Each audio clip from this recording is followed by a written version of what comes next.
conforme combinado, vamos resolver algumas questões de concursos sobre o CPC 02, que trata da questão da variação na taxa de câmbio. Essa primeira questão foi aplicada na prova de contador para o Colégio Pedro II. A questão pergunta o seguinte: de acordo com o CPC 02, item 8, qual é a moeda do ambiente econômico principal no qual a entidade opera? Como nós vimos, esse é o conceito, essa é a definição de moeda nacional. Agora vamos ver essa outra questão, também para a prova de contador do Colégio Pedro II.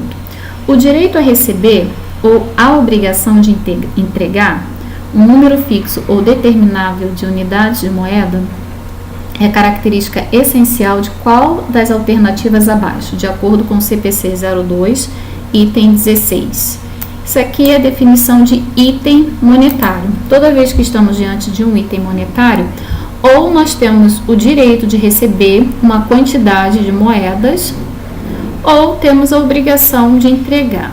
Se não tiver esse direito ou essa obrigação de entregar um número fixo de moedas, estaremos diante de um item não monetário, como por exemplo um goodwill, né? Deixa eu ver outro exemplo, um ativo intangível. Tudo isso são itens que têm valor, mas eles não têm obrigação de pagar ou receber uma moeda.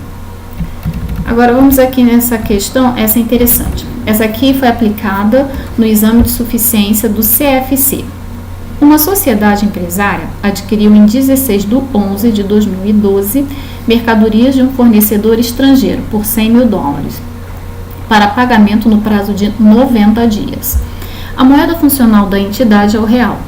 A cotação do dólar era de 2,25 em 16 do 11 e de 2,42 em 31 do 12. Até o encerramento do balanço, as mercadorias permaneciam em estoque e o saldo de fornecedores permanecia em aberto. Considerando que determina a NBCTG 02, efeito das mudanças nas taxas de câmbio e conversão de demonstrações contábeis em 31 do 12, os saldos de estoque de mercadorias e fornecedores no balanço patrimonial eram respectivamente. Então, como nós havíamos estudado, para converter o saldo da conta de estoque, nós devemos considerar a taxa do câmbio, a cotação do câmbio, na data da aquisição da mercadoria. Então, nesse caso aqui, nós temos que usar a cotação do dia 16 do 11, que é 2,25. Então, $100 mil vezes 2,25 nos dá R$225 mil. Agora, vamos ver qual o critério, qual a taxa que nós temos que usar para converter o saldo da conta de fornecedores. A conta de fornecedores, nós temos que considerar a taxa na data do fechamento do balanço, que é 2,42. Então, 2,42 vezes $100 mil nos dá 242 mil. Resposta da questão, letra B de bola. Agora, vamos resolver essa questão. Essa aqui é bastante interessante. Vamos lá? Ok. Uma construtora, também foi aplicada no exame de suficiência do CFC. Uma construtora cuja moeda funcional é o real importou um guindaste para utilização em sua atividade de construção civil pelo período de 10 anos. Considere que a moeda de realização da transação de compra é uma moeda hipotética denominada estrangeiro. O guindaste foi adquirido por €15 mil, com pagamento previsto para 31 de 8 de 2016. Por ocasião do desembaraço aduaneiro, em 30 de 6, a construtora incorreu em gastos no valor de R$5 mil. Então, observe que esses gastos já estão em reais, referentes a impostos de importação não recuperados, pagos à vista. O guindaste foi colocado em uso em 1º de 7 de 2016. Então, aqui ele nos dá as cotações. Do dia 30 do 6, que é a data do desembaraço aduaneiro, a cotação do euro estava R$4. No dia 1 do 7, que é a data que o guindaste foi colocado em uso, R$5. E no dia 31 do 8, é a data do pagamento do guindaste. cuja cotação estava a R$6. Bom, considerando-se somente as informações apresentadas e o disposto na NBCTG 02 e NBCTG 27, é correto afirmar que... Bom, aqui nós vamos ter que calcular o saldo da conta de imobilizado no dia que a conta de imobilizado ela não é ativo circulante, né? Bom, então aqui vamos ver, vamos imaginar o lançamento contábil dessa operação. O guindaste foi comprado por 15 mil euros e acontece o seguinte: quando ocorre o desembaraço aduaneiro, é o momento que a empresa tem que incorporar esse imobilizado nas suas demonstrações, ou seja, a partir desse momento ela já assume todos os riscos daquela operação. Então, 15 mil euros vezes R$4, que é a cotação do dólar no dia 30/6, que é a data do desembaraço aduaneiro, nos dá 60 mil.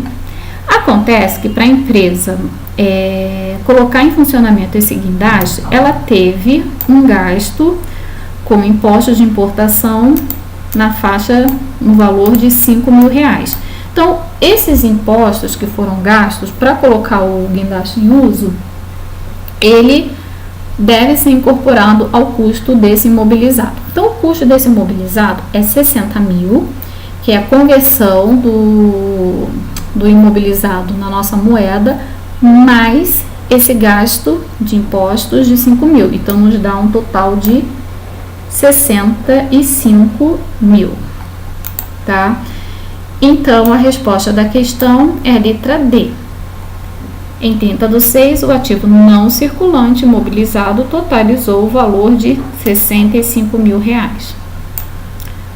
Agora, vamos ver essa questão aqui da Secretaria de Fazenda de Santa Catarina. As definições descritas estão de acordo com o CPC 02 ou Resolução 1120 de 08 do CFC, exceto: moeda funcional é a moeda do ambiente econômico principal no qual a entidade opera. Corretíssimo essa definição, esse é o conceito de moeda nacional. B.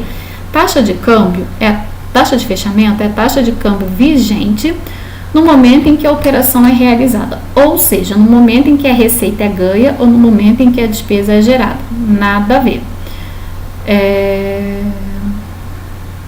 Tem que ser respeitado o regime de competência. Inclusive, aquela questão que nós havíamos resolvido, essa anterior, sobre o custo do guindaste, o que acontecia naquela questão? O guindaste ele só seria pago dentro de 90 dias. Mas na hora de converter o saldo, né, desse mobilizado, nós tivemos que usar a data da cotação do dólar na data do desembaraço aduaneiro e não na data do pagamento do guindaste.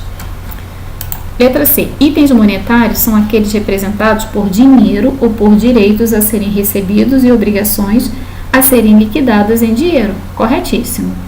Itens não monetários são aqueles representados por ativos e passivos que não serão recebidos ou liquidados em dinheiro. Perfeito também. Definição é o que acontece quando a empresa tem um ativo intangível, quando tem um goodwill.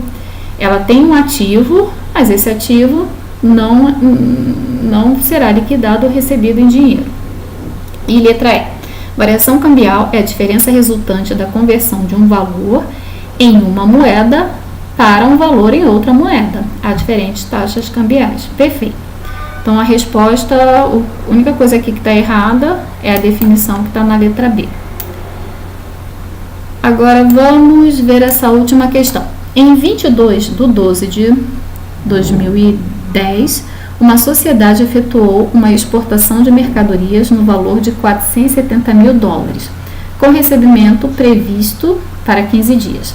Na data da transação, o valor da venda correspondia a 900 mil reais, considerando que o valor a receber da empresa varia de acordo com a cotação da moeda americana e considerando ainda os princípios de contabilidade estabelecidos na Resolução 750 e alterações posteriores, é correto afirmar que o valor a receber na data da transação será registrado pelo seu valor histórico.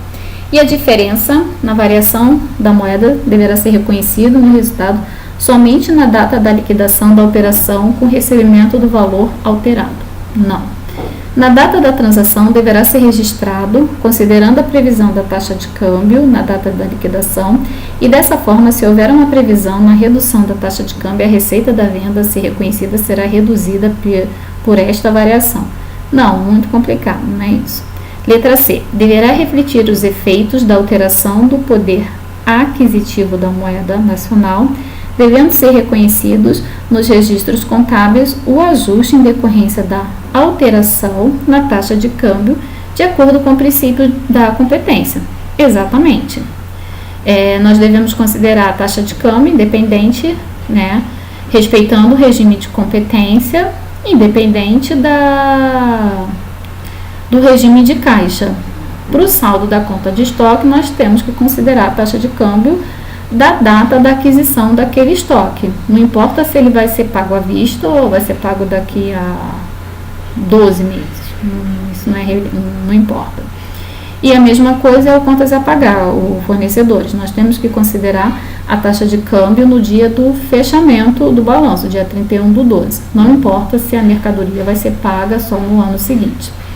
E letra D, então a letra C que é a correta. E letra D, só para finalizar, deverá refletir os efeitos da alteração do poder aquisitivo da moeda estrangeira, devendo ser reconhecidos nos registros contábeis o ajuste em decorrência da alteração na taxa de câmbio de acordo com o regime de caixa. Não tem que ser considerado o regime de caixa na hora de definir, de identificar qual é a taxa de câmbio que nós temos que considerar. Então, esses foram os exercícios principais sobre taxa de câmbio, que eles, assim, na minha opinião, eles ajudam muito a nós entendermos todo o conceito que está por trás do CPC 02. Espero que tenha sido útil para vocês. Qualquer coisa, qualquer dúvida, é só me mandar um WhatsApp, DDD 11 98279 5766. 98279 5766. Meu nome é Suzana Batista. Um abraço. Tchau.